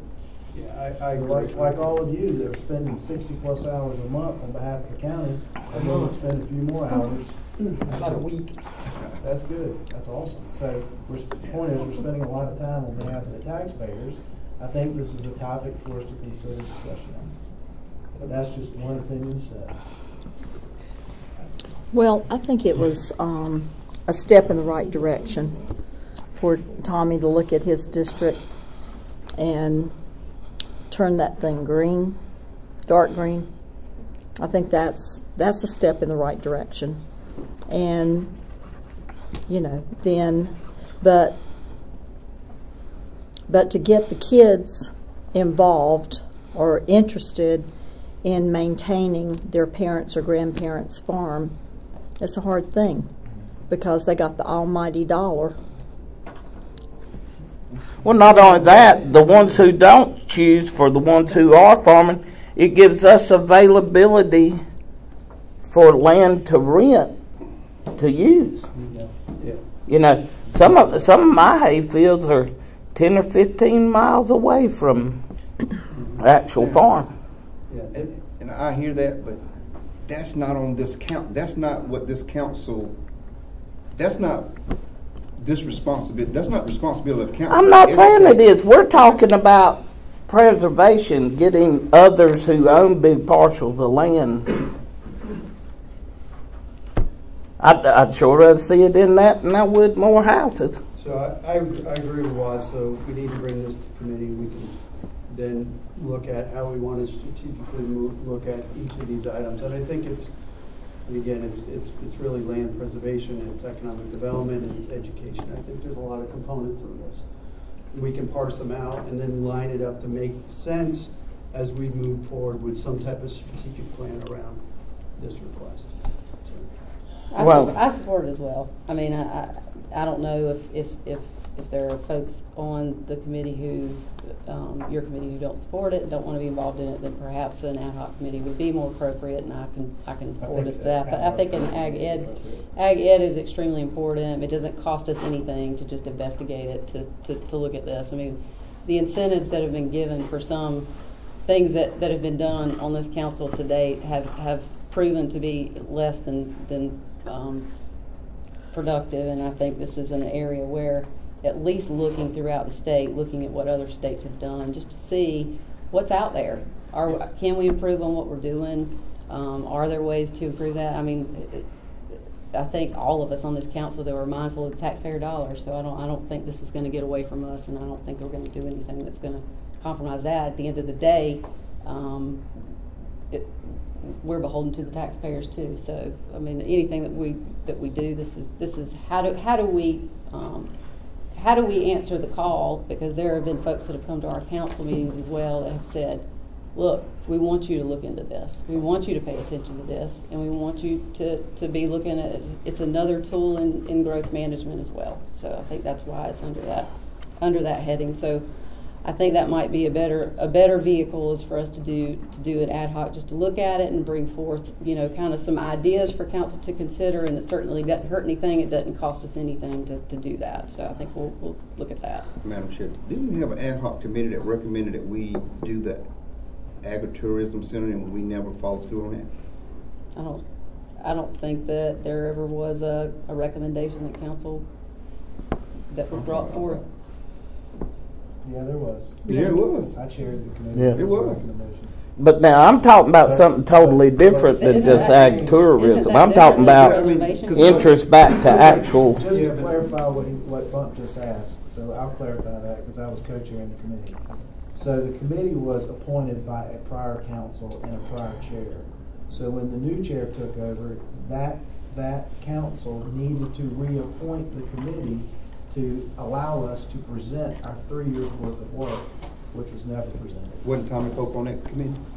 No. He wasn't. Tommy was removed in the first or second meeting. But he was on there. 'Cause I remember his name was being, on there. yeah, he was on He there. was, but every other council Okay. member and but Dennis Moss was the only one. Okay. left on the committee. And let me say this, I'm not involved in this just because we farm. No. I want you to understand. Well, I think you should be if you farm. Well, yeah, but I don't want nobody, well, Tommy got on there and all no. What I'm getting at is that one time, this here wouldn't even been a question because everybody planted the garden, everybody did something. But with so much big shift of corporate America taking this whole deal over, we talk about our kids' education. We talk about good jobs, all this here. You never talk about what is they going to eat. You get what I'm saying? I mean, 1% now in total agriculture. And for the ones who say, well, one farmer now in a big way can do what multitudes of them used to. Had an egg problem, didn't we? Huh? Egg and toilet paper. Yeah, had an egg problem. I mean, and we're just lucky that it wasn't even worse, which it's fixing to get worse because of if you're paying attention to the grain and everything. But I mean, the fact of this is the a matter is, situation. Every small business is hurting. It's not just That's just right. farming. It's every small business, and you know when we get around to our economic development discussion, which is coming up in a future agenda, I think we can pick up some of the agritourism part because that's different than what we're talking about with preservation. 100% different. Yeah. I definitely think it's different. I think Yeah. it's different. All right. So what's the plan of action? I think we're looking at doing an ad hoc. Okay. Um, You want our committee to help put the committee together, or? is No, council- that would be my job to put together the ad hoc. Sounds good. Thank you. All right. Last thing on our list, follow-up discussion and consider a capital project list presented by management in strategic planning session. Yeah. Thank you. 25 minutes.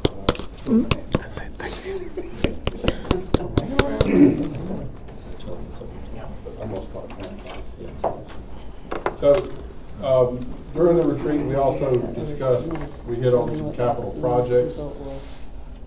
Two of those, we think, we recommended to council that council pursue, and we have money available to do those projects. So I want to just kind of give the history of both the coroner building and the animal shelter. The coroner's building is a building that has been requested for some time by the coroner. We have looked at a lot of different opportunities for the coroner, including we purchased a building with the intent that she would utilize it. After we purchased it, or while we were purchasing it, it became apparent that it was more suitable for the new sheriff's office to locate one on Dave Lyle, relocate the one from Cherry Road to Dave Lyle. And it worked better as a sheriff's office, so with the coroner's blessing, we passed that on to the sheriff's office, and they are working on that to upfit it. The coroner's building has gone through a lot of different design scenarios. We've brought a consultant on board to look at if what a coroner's office might look like, how big it needs to be, how much it might cost. And we also vetted a piece of property that the county owns behind the family court building that is a suitable site for that. So we would not have to purchase property for it. Where we are with the coroner's building is we think the estimated cost, we've done some due diligence, is about $7 million. And Kevin helped me with the years here in 2024. The family court, I'm sorry, did you say the family court was behind the family court building was an option for the coroner? Yeah, that's correct. Okay. So, and the parking's up there, and it's just a vacant lot that would be used for that. So would that number change from the 16 million? No, we're looking at the coroner building right now. Oh, the coroner building. That's Seven. $7 million. Okay. And that does include just the building there. Okay. We would take a $2 million bite in the next budget, which would be design and bidding for that project. So what we're really asking you to approve, or will be asking you to approve in the budget, is $2 million, with the understanding that we think it's going to be a total of $7 million, but what you'll be asked to approve is the $2 million. So that's where we are with the coroner building. We're a little farther along with the coroner building than with the animal services. With the animal services, what we had done last year was allocated some money so that we could do a study this year to determine what that building might look like, how big it needs to be, how much property it needs, and also a component to search for property that would be suitable for that.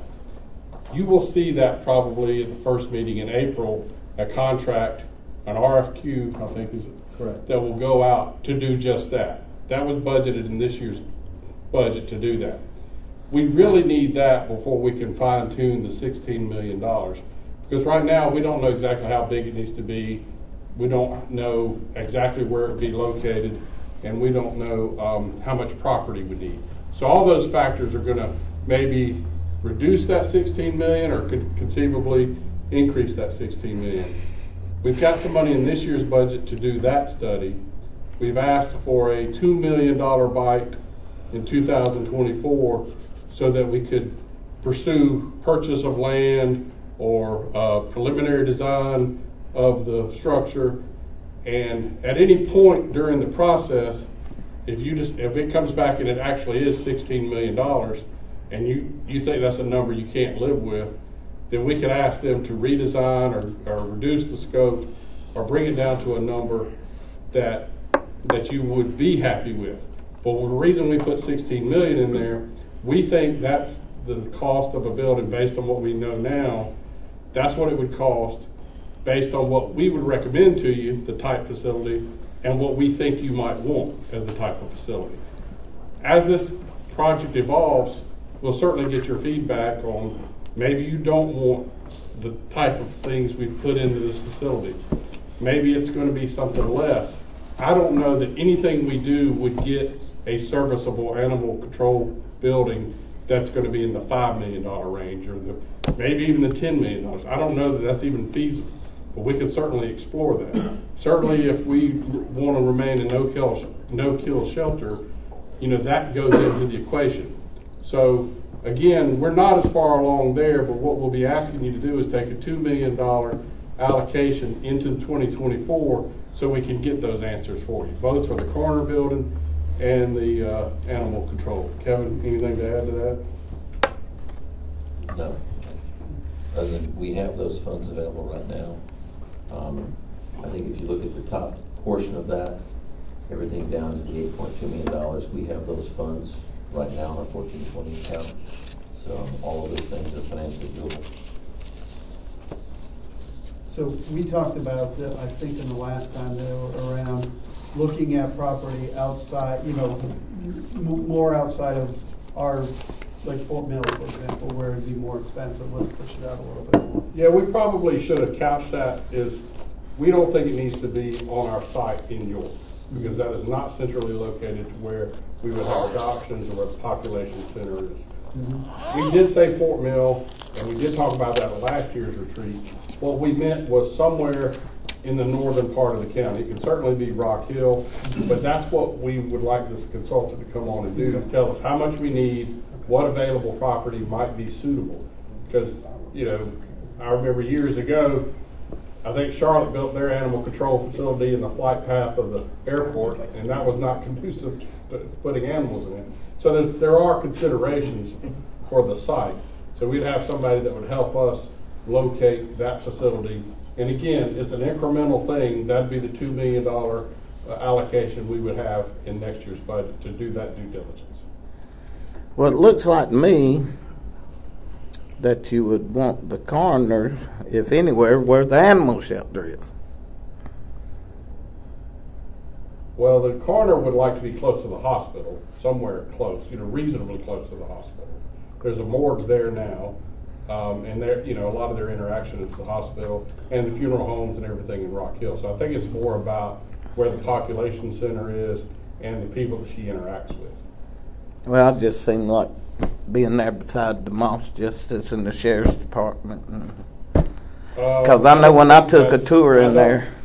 I don't think that would be her preferred location. I think somewhere close to the hospital is what we've always looked at.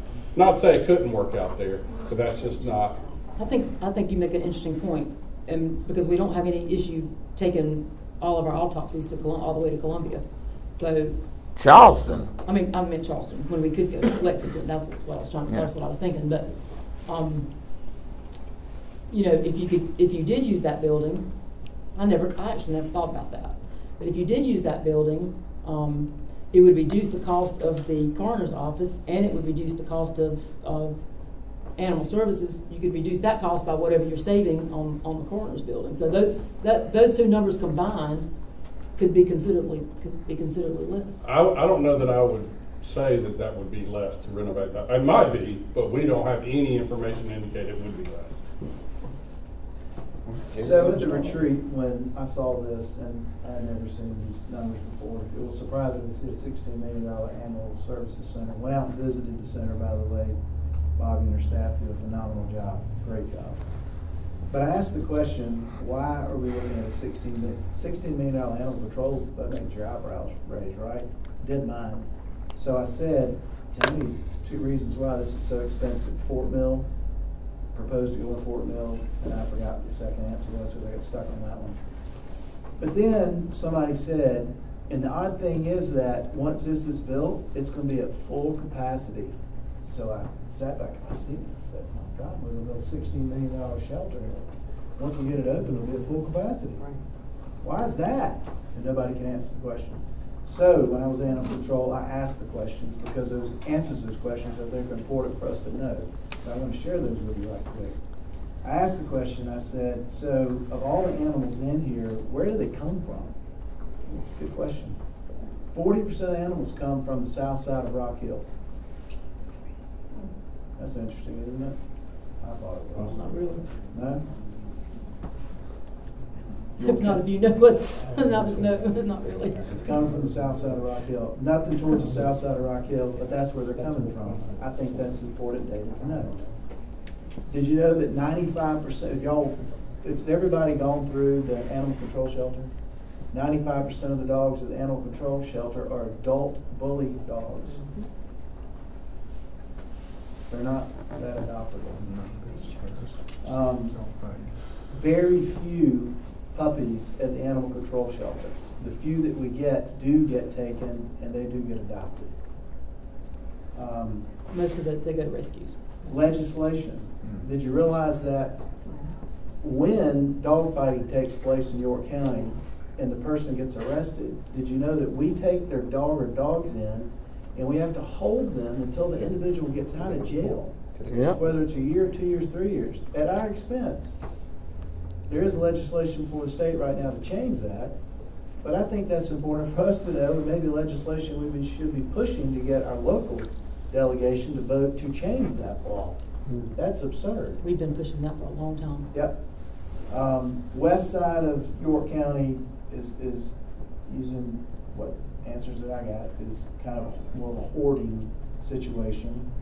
There's this conversation of breeding and whether we need licensed breeders so that we can do a better job controlling spay and neutering and controlling that. And then we have a livestock barn. It's over at Worth Mountain that's housing horses and cows and pigs and all kind of things. So I shared with Kevin, I'm just going to say this publicly.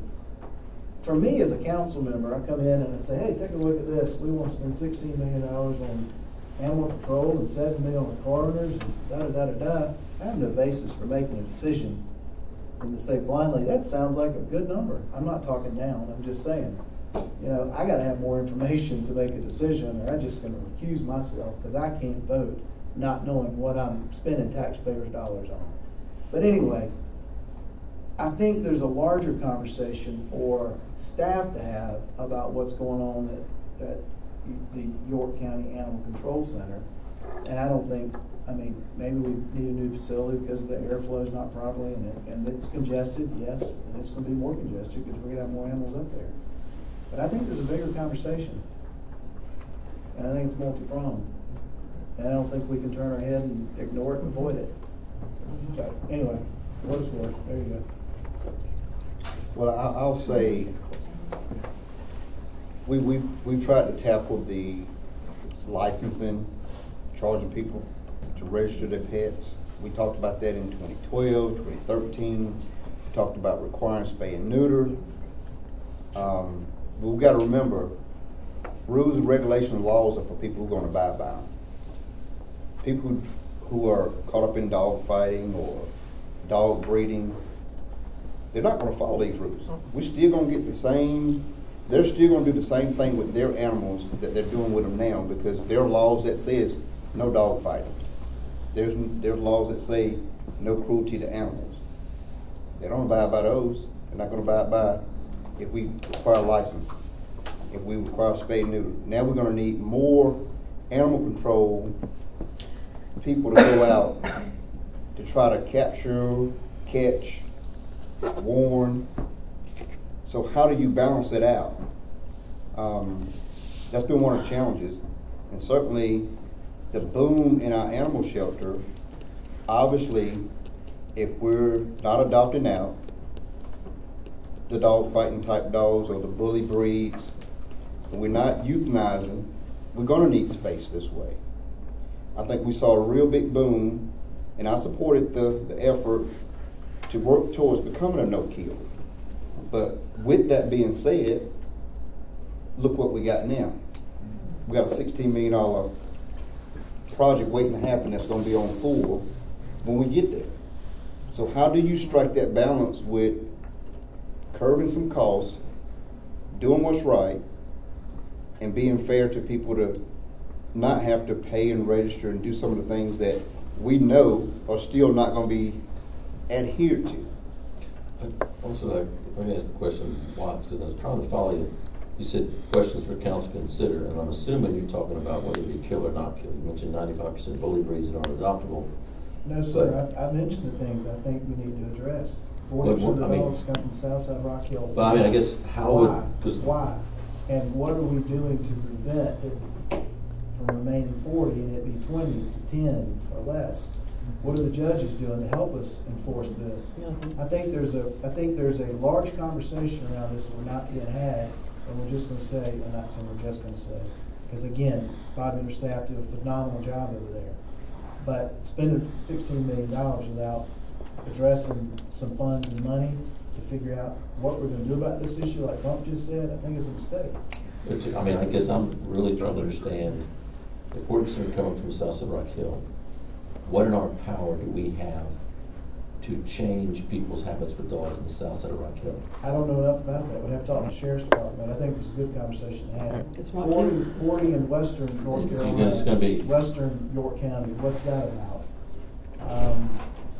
So I think that the breeding license, I guess, has come up to council in the past. I don't know enough about it to say whether I was in favor of that or not, but I think there are measures probably we ought to explore to see what kind of impact they could have to lessen the demand.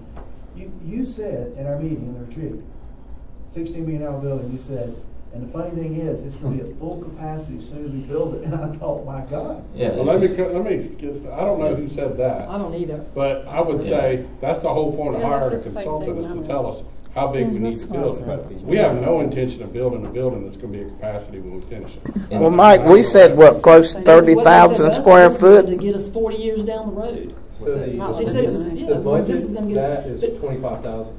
But there's several different factors here that we haven't even mentioned, and one of those is, I mean, we've gone from a 40% kill rate to, a 40% save rate to an over 90% save rate. We've got more dogs, and they're not piling on. They're just the capacity is not big enough. It doesn't mean we got more of in there at a time, because we can only have so many at a time.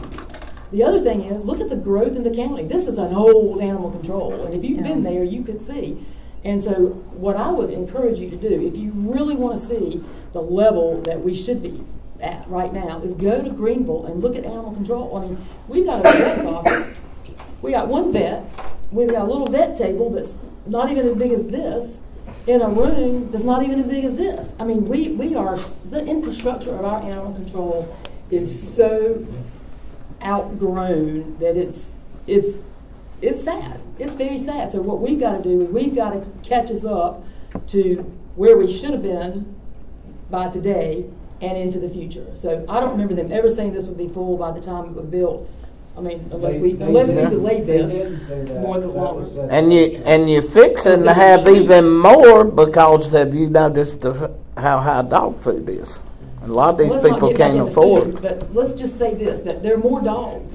There's more need for. There's a lot more people and a lot more dogs, and there's a lot more awareness that's needed. And you know, I do feel like the state legislature is a hurdle for us because when we take in 80 dogs, I mean there were 80 dogs taken in from Liberty Hill Road, and we went over and I mean every table, every flat surface in that building had a kennel stacked up 2 and 3 high, and several of the dogs had puppies the first few days they were there. So you know, I don't think that, I do think it's government overreach to try to tell people that you have to spay and neuter your dogs. I don't think that's the right approach. You know, I don't think we're at that dire level. I think we've got to do some things first, but I think we've got to expand the capacity, number one, and then we've got to do better in a lot of areas. And you know, it's kind of like the jail fees. You know, different people pay different things for jail fees because they have different number of prisoners that we might be housing for them, and maybe we have to do something like that with the dogs and the fees. I mean, the person in Rock Hill, they do pay taxes for animal control, but maybe the need there is maybe the cost is out of line there. I don't know, but now one thing that's definitely maybe needs to rise to the level of concern is no municipality gives anything towards this. And I know we'll get they're York County citizens, they pay York County taxes.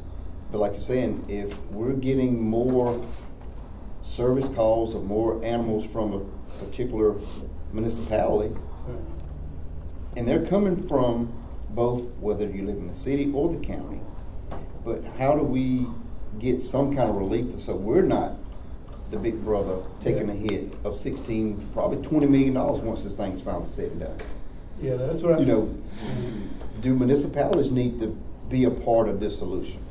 Because they're definitely part of the problem. I agree. That's what I was just going to say. I mean, looking at the numbers, you're saying 40%. Well, I think we need to have a conversation with the municipalities around this because, again, if we're holding the water for them not be able to manage this environment or manage their animal control, I think that's a problem. So I think there should be some discussions with the municipalities around the contributions of what they're trying to push off for animals into our shelters. So. One quick closing comment. I want to make sure what I said was not taken out of context. Allison, I agree with what you were just saying. We need an updated facility, no doubt about it. My concern, though, is that we're not addressing the problems. I agree. Feeding. Yeah, I agree. 100%. And I think we need to turn our head and focus on that and just try to put some solutions in place to reduce the demand for this. I think what we need to do is we need a full solution. It's not just about, I mean, we can build a building all day long and not make any changes. We've made a lot of great changes over the last few years, and now we're at a point where we really can't make the next needed changes. But with a bigger facility, we are able to do a lot of that. But I agree. I mean, I don't think we just build it and they will come. I think we build it and we try to figure out how to get them not to come. I mean, this can't be a field of dreams. Right. Can I ask a question? I see that I know that there was something in the last numbers that were presented to us about the engineering, and it says engineering parts to have numbers beginning in April of 2023. I thought we had something in there that had the numbers for Ebenezer. Was that a different fund? The $5 million? Ebenezer was 1422. That's the capital maintenance fund. That's for existing capital facilities. Was that in the spreadsheet? Was that a different spreadsheet?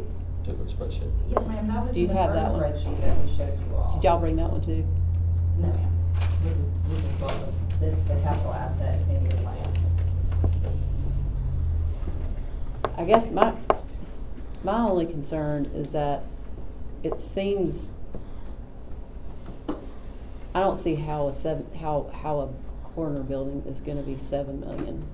Well, I think that's another discussion too. That just When you talk doesn't- about that just forensic seems off. pathology, and I haven't been over there. I had a meeting to go this morning, but she had to go to Columbia, so I didn't get to meet with her. But yeah, I think we need to dig into that conversation too. I'm sure staff has an opinion on what they would like, and she's got an opinion on what she would like, and they're opposing opinions. So I think it's up to each one of us to understand why they're opposing opinions and figure out what's best for York County. Yeah, and I would say the $7 million, and Mike can speak to this, does not include everything she wants, which is an on-site lab and operating room, and we did not include that, or at least not in a Well, the only reason I say that is because we just had that recent discussion about Catawba Bend and the cost to do a bathroom and what was it? It was $5 million just to do a gatehouse and a bathroom. We're spending money like that at Riverbend? No. No, we're not spending anything, apparently. Oh. I don't know, I'd sure like to get a lot of these jobs I'm doing it worried from about building our bids and estimates. everything Like, else. where are we getting those from? Are they reliable? I'll touch on the estimates a little bit, and we're further along with the corner building because we've actually got some numbers back. We don't have any money on that. On that. This is a process when we identify a need for a building, okay? And I said this, I think when Joel Hamilton first got on council, any capital expenditures, I encourage all of y'all to go out there and look at it and vet it and ask the kind of questions that you're asking right now. Do we need really this, that, and the other? Lexington County has a metal building for the coroner's office, okay? Greenville County doesn't do the stuff that our corners want to do. Y'all have to decide what you think the right thing is. We visited different locations to get an idea of what we need for an animal shelter, okay? But we have not gone to the design phase at all. We have not looked at what the cost would be with this or that in there. The coroner's building is a much more precise number than the other one. It's a process. You start with identifying the need, making sure we have the need, then you're going to go hire a consultant that's going to design what you need. And we circle back to council. This is what we designed with these features in there. Y'all can say, you know what, Greenville doesn't have a morgue, she doesn't have a morgue, take it out. Yeah, we do want to have an autopsy room there, add it in, those type of things. But council's involved as we get better and better numbers throughout the process. Ultimately, y'all decide what we want to build. It is a process. Coroner's building, as David said, is much further along, and that's a much more precise number. Behind that is going to be the animal shelter, okay? That's based off of some real buildings that have been built that we think are what we need. We haven't got the design done yet, haven't got consultants to get that number more precise. As we move along, those numbers will be more precise. I think Kelly's back there. When we started the 2016 building projects, I can promise you, when the county started off, that number was not very precise. As we moved along, it got much more precise. Same thing with these numbers over here, okay? But again, I encourage y'all to make sure we have the need, that you agree we have the need. Not all of y'all might agree we have the need in these things. But I don't want y'all to get focused on, oh, that's a number, and it'll probably change. I promise you it will change. As we move down the process until we get to bid for construction, it will change. But we're trying to provide you the best numbers that we have with the information we have at this point in time. Sounds like you have a strong opinion on what the coroner's office should and shouldn't be. I think it would be important for us to hear a presentation from our staff on that topic so we understand things like this building that we're building based on the growth of York County is going to be able to sustain our growth for 5 years, 10 years, 15, 20, 25, 30. And that building that's up there, as Mr. Husband explained over there, as he's described as a 40-year building. And that is not what she necessarily wants in there. Right. That's what we've determined is what we would recommend to y'all. So this is what you all are suggesting, and this is what she wants, and we can see the difference and understand the differences in the two so we can make a decision. That's my point. David, what was it you said state program tended to make it so much higher on government buildings? The building code. Well, I mean, I don't know that there's anything special about our buildings. I mean, based on the use, they have to meet building codes just like anything else. Yeah, but I thought you said there was some ISO or some kind of... Well, that would pertain to fire departments, but I don't know. I don't remember. You're talking about animal control? No, I'm talking about just anything in general, because, I mean, I do a lot in the private sector, and I assure you it's way cheaper. I mean... It is. The ADA compliance is The building code is just. Yeah, the building codes drive all that stuff, Tommy, like the government has got the fence or a dog and door that nobody uses. So when do you think we'll be at a better place to know the actual cost? Which one? Well, you're saying that we're close on the corner. Yeah, For the I think animal that's shelter. going to design and bid. Conceptual numbers right here. Pardon me? So we have conceptual Yeah. numbers right here. Well, I definitely believe the coroner's office ought to be behind the fence. Did you pay attention to all the drugs that's Animal in shelter. there? I haven't had You'll the see. number for the animal shelter, the baseline. You ain't No, I'm gonna saying, get in when that will we have better vault. number on the animal It's shelter? We will packed have flat Probably full. if we award the contract. Of all kinds of stuff In from- April, probably by the end of the summer. It's unreal. All that you'll be asking us for is the 2024 number, done construction. Actually, yeah, it's less, for next year. yeah. What? It's gonna blow your mind. It's So- packed. Okay, So I think. so, go ahead. okay. Well, way back at the beginning of this, you guys were talking about a consultant that, on which project, and on both projects, and what are you saying? We've been through the consultant phase, or at least partially through the consultant phase on the coroner's building. Okay. So we feel like, Conceptual budget and a conceptual and a schematic diagram. for that. right, the next step for that would be actually to start design. 1 minute over. Give you some conceptual drawings, start design, and go to bid. So that's much further along. You will see in April a proposal from a consultant to do all the conceptual design of the animal shelter and what size that needs to be, how much property needs to be, where it should be located. All that'll be wrapped into one. In April. In April, you will vote on pursuing that contract. Okay. Or the RFQ for the Right, contract. because council awarded to SCN in November and gave staff authority to negotiate a scope of fee for animal services.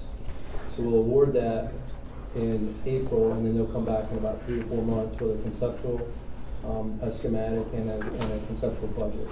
Because- The probable cost. And we talked about this last time, the 16 million was because of, part of it was, a good part of it was And location. that's based on And the 25 land up in our area. Yeah, it's based on 25,000 square feet. Yeah, no, I'm trying to shoot bad. 2 million for a 5-acre lot. Depending on the size of the facility, we may need more or less land. What we put in the scope was along I-77, between Fort Mill and Northern Rock Hill, but particularly on the I-77 corridor. But we wouldn't locate. They'll we do a wouldn't better locate job wiring the stuff. location until after we do this conceptual budget and opinion of probable cost. Then we would go to the next step. Yeah, So- so that $2 million is just conceptual. Maybe it's $1 million, maybe it's 2.5, and so that will have some. So we are going to be hearing more about this, so Yes. I say we hear more about it. You will absolutely hear more about this. I hate spinning my wheels and going around and around in circles, and I feel like I'm doing that right now. We would like for you to have, to award the study so that we can give you the information that you need. Also, we haven't awarded the study. That would be in April. Oh, Man. Right, that's what I'm saying, in April. Okay. If you just get me chainsaw All right, gas and oil, I'll build this building. Right? As a takeaway, though, I think the conversation with Rockwell and the municipality on the animal. I can build it without nails. Would definitely be important. Familiar with the term Led Zeppelin? Okay. I think from a policy standpoint, You old man. I think from a policy standpoint, I think I would request that management put forth some, whether or not it yields results, I think we do need to have some stiffer penalties from an ordinance standpoint Yeah. on those. I mean, Yeah. we'd like to see some of those come through. Oh, animal control. I think we could just ask staff to come back with a That's what I'm making. recommendation, point by point, on what we can do differently. I agree. Try to- I think that's the point. That's the consultant, Address- right? The In consultant does April. that? That's correct. Okay, the consultant in April Consultants will do don't that. specifically. I don't know what the other. Did you understand that we're going to have the, No. Do we have a motion to adjourn? in April? Motion to adjourn. Second. Motion second, all in favor, say aye. Aye. We are Aye. adjourned. Thank you. Hey, Tom. AT&T's gonna be there. I got a great location. You know what I'm going to say.